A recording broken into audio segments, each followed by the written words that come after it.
Hi guys, welcome back to my channel. So today I'll share with you guys Mitha Puri recipe Fiji style. So in terms of ingredients, I've got 1 cup of plain white flour here. I've then got half a cup of suji. So this is fine suji, but you can use coarse suji if you want to. Fine suji works really well for this recipe. So if you have coarse suji, what you can do is you can grind it up as well into fine suji. I've then got half a cup of milk here, liquid milk, and this is in room temperature, which we'll use to knead the dough. I've got sugar according to taste, so it depends on how much you want your sweetness to be. I've got 3.5 tablespoons of sugar here. Now you can add more if you want to or less if you want to. I've then got 2 tablespoons of white till or your white sesame seed that has been soaking overnight, and some milk. So for 2 tablespoons of sesame seeds, I've used about half a cup of milk. Now what we'll do is we'll strain this and keep the milk aside just in case the dough comes too stiff. Then we can add gradually to it as well. We'll then use 4 tablespoons of ghee as well, and I'll show you how we use that. We'll also use ghee with oil for frying as well. So what I've done is, you can see I've strained my till here, and I've just kept that aside, and also the milk that I've got here, I'll keep this to the side as well. Now to this milk that I will be using for kneading, to this I'll add in my sugar, and we'll make a syrup out of this.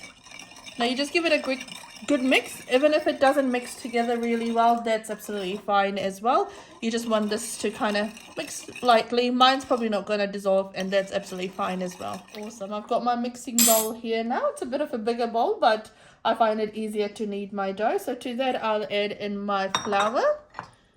I'll add in my fine suji, and then I'll add in the till as well. And we'll give that all a really good mix.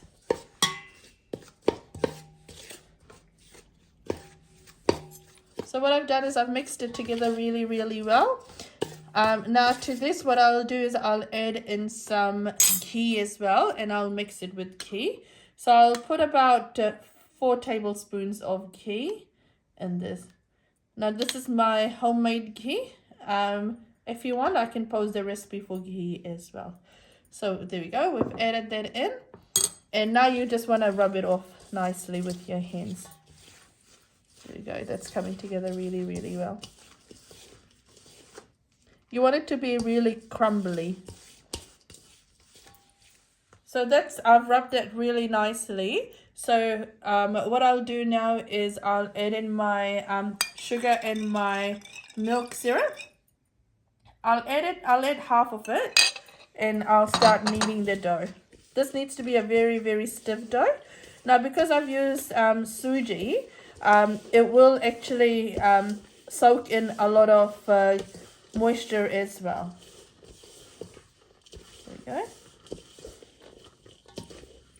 So I've been kneading my dough for about 5 minutes now. You do want to knead it for 5 to 10 minutes, and it has to be very stiff. So for the mixture that I had, I didn't end up using the half cup of milk. I've got about 2 tablespoons left over with that milk as well. So I didn't end up using all of it. It is quite hard, and you want to keep it that way, but you do want to knead it as much as you can. Now once you've kneaded this, it probably won't form a easy bowl, but I'll try and do it. But once you've kneaded it enough, then you want to cover this up for about 1 hour to 2 hours. So if, for instance, this is a very hard dough, if your dough is slightly soft, your suji will soak up the moisture as well, so when you cover it and leave it. So there we go, that's done. So what you want to do is you want to put it there and cover this off now, and you can start making your next Diwali sweet. So we'll leave this covered for about 2 hours now. So my dough has been resting for a while now, and what I'll do now is I'll start making my Mitha Puri. So what you want to do, and you'll see there's a few things on the side. So you don't want to use any flour when you are rolling out your puri, and you want it to be as thin as possible. So what I do is I make a big roti size, and then I use my glass. You can use any glass just to cut the shapes.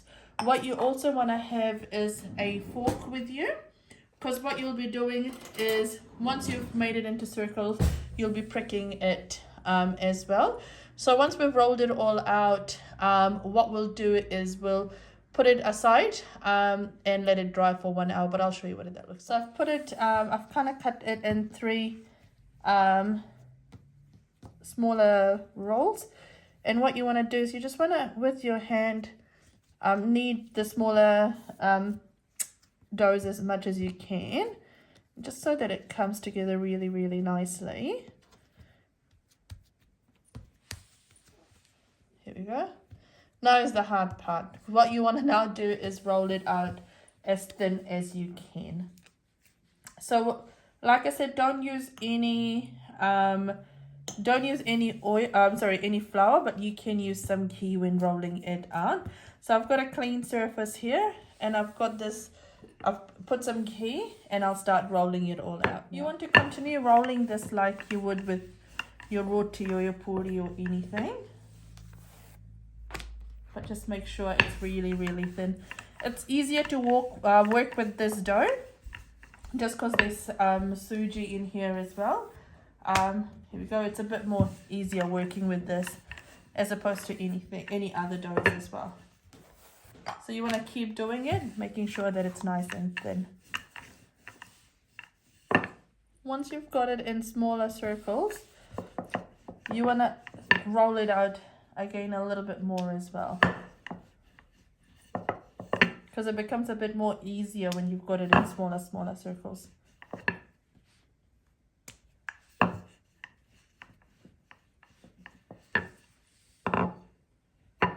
Here we go. I don't know if you can see it, but it is quite thin. Okay, so what you then want to do is, with your fork, just prick some holes in it as well. Cool. Now you want to set it aside. So just have something that this can dry on, and just repeat the process now with all of it. So I've just finished rolling it all out. Now if you've got a wire rack, you can leave it on the wire rack for it to cool down, or sorry, to dry out, or you can just put it in a tray as well. If you have it in a tray, just make sure you come and flick it. So just change it for about every 15 to 30 minutes. It's normally done nicely if it's a sunny day, but I'm doing it during the evening. So we'll let this dry out for about an hour before we start frying it off. So I've let this dry out for less than an hour, because I do need to fry it off. It is quite late in the evening. Now if you have time, try and leave this out for about 1 to 2 hours to let it dry, just so that it becomes really nice and crispy. But my stove's heating up now, and we'll go and fry it, and we'll be frying this in a very low heat. So I've started adding this in here now. You don't want to overcrowd your pan, but you just want to add enough so that you can start frying it off. Now make sure this is in low heat, and you want to fry it off nice, low and slow. Just remember to keep turning it and keep flicking it through as well. So keep changing the sides as well. But if you fry it in low heat, there we go, that's frying away really, really nicely, and it's almost done with this as well. Here we go, that's your Mitha Puri all done. The longest part in preparing this is kneading the dough and just letting it rest, and then once it's rested, then rolling it out and then letting it dry as well. Those are the longest parts to it. Frying doesn't take too long, and you want your Mitha Puri to be nice and crispy, and I don't know if you can hear it, but it is very nice and crispy. Here we go. So what we'll do is we'll try and break into one and just see what that sounds like. There we go, very nice and crispy. So this is a really nice Mitha Puri recipe. Do try this recipe and let me know how it turns out. Now if you like my channel, feel free to like, share and subscribe, and do let me know what else you want me to post. Take care guys, bye bye.